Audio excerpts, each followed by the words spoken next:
अस्सलाम वालेकुम, मुझे कहते हैं डॉक्टर सदाम हुसैन और आप देख रहे हैं डॉक्टर इंस्ट्रक्शन। क्या आपके बाल भी गिर रहे हैं, यानी आपकी हेयर फॉलिंग भी हो रही है? आपको इस मसले ने परेशान करके रखा है? तो अब परेशान होने की कोई ज़रूरत नहीं। हम आपके लिए लाए हैं तमाम उन वजूहात का हल जिनकी वजह से आपके बाल गिरते हैं।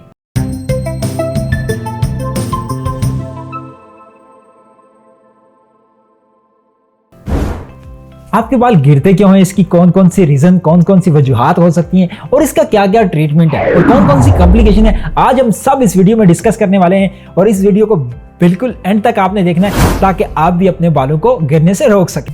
आपके हेयर फॉलिंग होने की चंद एक मेन वजूहात हैं, जैसे कि जेनेटिक इशू हो सकता है, हार्मोनल डिस्टर्बेंस हो सकती है, एक्सटर्नल फैक्टर हो सकते हैं, स्ट्रेस हो सकता है या न्यूट्रिशनल डिफिशिएंसी हो सकती है। ये चंद एक फैक्टर अगर आप इनको ओवरकम कर लें, यानी काबू पा लें, तो आपके बाल एकदम खूबसूरत और अच्छी ग्रोथ स्टार्ट हो जाएगी और गिरने से भी बिल्कुल रुक जाएंगे। तो नाज़रीन, हम आप बात कर लेते हैं कि जेनेटिक इशू क्या बेसिकली होता ही है। जो आपके पेरेंट्स हैं ना, उनके जीन जब औलाद में ट्रांसफर होते हैं तो उन जीन के साथ वो इंफॉर्मेशन भी चली जाती है। यानी अगर आपके पेरेंट्स के हेयर जो है ना वो 50 ईयर की एज में गिरना स्टार्ट हो गए थे तो वो आपके भी जरूर गिरेंगे। लेकिन रुकिए एक मिनट, अगर आपके पेरेंट्स के 50 ईयर की एज में बाल गिरना स्टार्ट हुए तो आपके 22 ईयर में यानी 22 साल की उम्र में क्यों गिर रहे हैं? हाँ नाज़रीन, हम इसको कंट्रोल कर सकते हैं। कम से कम ये दौरानियां जो है बढ़ा सकते हैं ताकि आपके भी अगर गिरने ही हैं तो 50 ईयर में जाके गिरें। अगर सेकंड इशू की बात कीजिए, हार्मोनल डिस्टर्बेंस, तो ये भी बहुत कॉमन पाया जाता है फीमेल और मेल दोनों में। अगर मेल में देखा जाए तो एक हार्मोन पाया जाता है DHT, डाईहाइड्रोटेस्टोस्टेरोन। जब ये इम्बैलेंस हो जाता है तो फिर होता ही है कि ये हमारे हेयर पर बहुत बैड इफेक्ट डालता है। एक फिनोस्टेरॉइड के नाम से केमिकल आता है जो वो हम देते हैं, जिसकी वजह से आपका हार्मोन जो है ना DHT, डाईहाइड्रोटेस्टोस्टेरोन बैलेंस हो जाता है। हम इसको कंट्रोल करके अपने हेयर को रोक सकते हैं। अगर फीमेल की तरफ देखा जाए तो फीमेल में एक PCOS हार्मोन, जिसे हम कहते हैं पॉलीसिस्टिक ओवरी सिंड्रोम, यानी आपका जो एस्ट्रोजन या टेस्टोस्टेरोन लेवल है वो एक हद तक चेंज हो जाता है। उसमें बहुत सी तब्दीलियां हो जाती हैं, डिसऑर्डर हो जाता है, इम्बैलेंसिंग आ जाती है, जिसकी वजह से आपके हेयर एकदम फॉलिंग स्टार्ट हो जाती है और आप इस इशू को लेकर परेशान हो सकती हैं।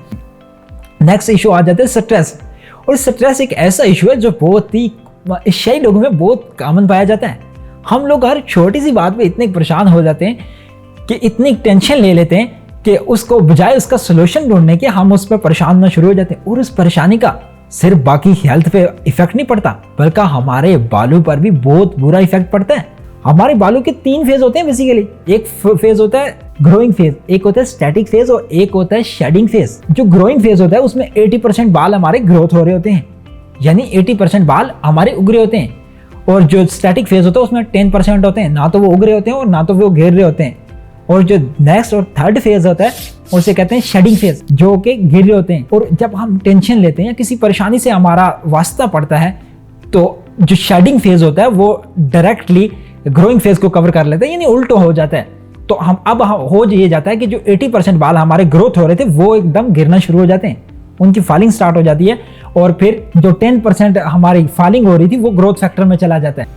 नाज़रीन, जब स्ट्रेस वगैरह ज़्यादा होती है, न्यूट्रिशनल डेफिशिएंसी हो जाती है, तो उस वक्त हम जो है ना एक थेरेपी करते हैं, एक ट्रीटमेंट करते हैं जिसमें से PRP जिसका नाम है, जिसमें हम ये करते हैं कि आपका ब्लड लेते हैं और फिर उससे प्लाज्मा सेपरेट करते हैं और फिर वो इंजेक्ट करते हैं आपकी स्कल में, यानी आपके सर में वो इंजेक्ट करते हैं। जिससे होता ही है कि जो आपके प्लेटलेट्स होते हैं उनमें ग्रोथ फैक्टर पाए जाते हैं और वो वापस जब हम प्लाज्मा जिसमें ग्रोथ फैक्टर पाए जाते हैं वो जब वापस इंजेक्ट करते हैं तो आपके जो हेयर की रूट्स होती हैं उनको ताकत मिलती है और हेयर ग्रोथ जो है ना वो इंक्रीज हो जाती है और हेयर फॉलिंग स्टॉप हो जाती है। तो आपने आज के बाद बिल्कुल टेंशन नहीं लेनी, अपने आप को फ्रेश रखना है ताकि आपके बाल भी अच्छे रह सकें और ना गिर सकें। नेक्स्ट इशू की बात तरफ चलें तो कुछ एक्सटर्नल इशू होते हैं। आप बहुत ज्यादा डस्टिंग एनवायरनमेंट में रहते हैं, यानी जहाँ पे बहुत ज्यादा डस्ट है, मट्टी है, पार्टिकल्स हैं, डस्टी पार्टिकल्स हैं, वो आपके सर में पड़ते हैं। या जो बाइकर लोग होते हैं उनके सर में जब अक्सर मट्टी धूल वगैरह पड़ती है तो उनको भी ये इस इशू का सामना होता है।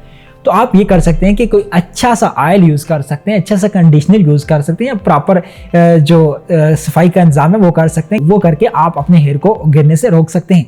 और एक और बात मैंने नोट किया, जब हम ऑयलिंग करते हैं अपने हेयर को तो हम जस्ट ऐसे लगा के ऐसे कर लेते हैं, ऐसे नहीं करना आपने। आज के बाद आपने ऑयल को प्रॉपर लेके अपने उंगलियों के पोर से इस तरह प्रॉपर हेयर की जड़ों तक, अपने बालों की रूट्स तक या आपने इनको प्रॉपर तरीके से ऑयलिंग करनी, ताकि आपकी जो जड़ें हैं वो प्रॉपर तरीके से न्यूट्रिशन ले सकें और ग्रोथ कर सकें। नाज़रीन, अगर मैं आपको बताता चलूं कि जो कोकोनट ऑयल होता है यानी नारियल ऑयल होता है, ये हेयर के लिए बहुत बेस्ट होता है, क्योंकि इसमें लॉरिक एसिड पाया जाता है जो हमारे हेयर की ग्रोथ के लिए बहुत जरूरी है। और इसका एक और फायदा ये भी है कि ये बहुत जल्दी हमारे हेयर में जज्ब हो रहा होता है, बहुत अच्छे से जज्ब होता है, हेयर को शाइनिंग बनाता है और हेयर की ग्रोथ में भी बहुत इंपॉर्टेंट रोल अदा करता है। तो आप ये ऑयल यूज करके भी इसको ओवरकम कर सकते हैं।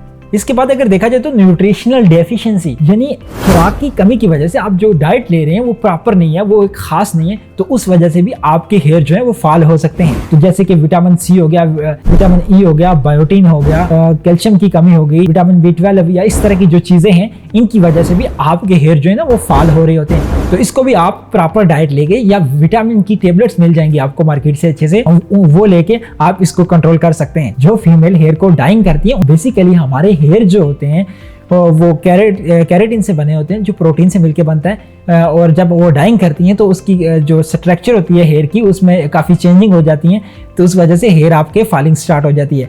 तो अगर आप स्ट्रेनर कर लें डाइंग के बजाय, तो उससे भी आपके बाल की ग्रोथ बढ़ सकती है और आप का जो हेयर फॉलिंग है वो कम हो सकता है, यानी ख़त्म हो सकता है। तो नाज़रीन, आज के लिए इतना ही। अगर आपको भी कोई इशू आ रहा है आपकी सेहत के मुताबिक, तो आप हमें कमेंट सेक्शन में मेंशन कर सकते हैं। इंशाल्लाह हम कोशिश करेंगे कि उस पर आप ज़रूर वीडियो बनाएं। नाज़रीन, अगर अभी तक आपने हमारा चैनल सब्सक्राइब नहीं किया तो फौरी से सब्सक्राइब बटन पर क्लिक करें और हमारी मोटिवेशन में हमें मदद दें, ताकि हम आपके लिए ऐसे अच्छी वीडियो बनाते रहें। तो फिर नाज़रीन, देर किस बात की, फौरी से लाइक बटन पर क्लिक करें, चैनल को सब्सक्राइब करें, या फेसबुक पेज पे देख रहे हैं तो इसको फॉलो करना हरगिज़ ना भूलिएगा। मिलते हैं अगली वीडियो में, तब तक के लिए अल्लाह हाफिज।